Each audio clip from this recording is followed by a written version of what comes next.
पाकिस्तान में दहशतगर्दी वक्तन बवक्तन वधंदी पई वञे, पर ख़ासि करे जेके जाफ़रिया शिया मस्जिदुनि में ये धमाका ऐं ये क़त्लो गारत जारी व सारी आहे। असां सम्झूं था त पूरी दुनिया लेवल ते अॼुकल्ह अमेरिका हिकिड़ो जेको दुनिया जो दहशतगर्द मुल्क आहे, उन खे जेकॾहिं मोड़ तोड़ जवाबु ॾिए थो त शिया क़ौम ई ॾिए थी, ईरान जा उलमा ॾियनि था, ऐं उन जो इहो नतीजो आहे त असांजे मुल्क में अमेरिका मुर्दाबाद,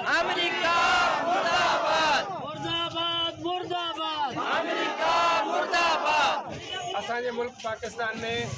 शियनि जे मस्जिदुनि खे टारगेट करे ऐं इहे शहादतूं कयूं थियूं वञनि, पर इहा उन्हनि खे ख़बर कान्हे त असांजा जंहिंजा पोइ लॻायूं, असां जन इमामनि जा पोइ लॻायूं, उन्हनि पंहिंजा सर जा नज़राना मस्जिदुनि में ॾिना आहिनि, त असां बि ईअं ई मस्जिदुनि में शहादतूं ॾींदासीं, मगर हिन दहशतगर्द खे, दहशतगर्द मुल्कनि खे असां मुंहुं तोड़ जवाबु ॾींदासीं। त असां अॼु बि मज़लूमनि सां गॾु आहियूं, कल्ह बि मज़लूमनि सां गॾु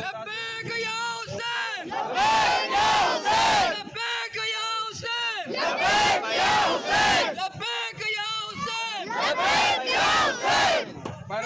पाकिस्तान हुकूमत खां असां पुरज़ोर मुतालबो था करियूं त तव्हां इहे दहशतगर्दनि खे रोकथाम कयो, वरना असां बि इन खे रोकणु ॼाणूं था। पर ॾिसो, असांजे मुल्क पाकिस्तान में जेकॾहिं को ख़ुदकश हमिलो थिए थो, उन जा NIC कार्ड उन जे जेब मां निकिरनि था। इन मां छा मालूम थिए त असांजी पंहिंजी रियासत इन्हनि दहशतगर्दनि सां गॾु आहे। उन लाइ असां पुरज़ोर वरी बि हुकूमत पाकिस्तान खां इहो मुतालबो कंदासीं त अहिड़ियूं दहशतगर्दियूं बंदि कयूं वञनि, जीअं असांजी मज़लूम क़ौम जेका आहे सो पंहिंजी आज़ादी सां पंहिंजे मस्जिदुनि में, इमाम बारगाहनि में इबादत करे सघनि। वसलाम ॻाल्हि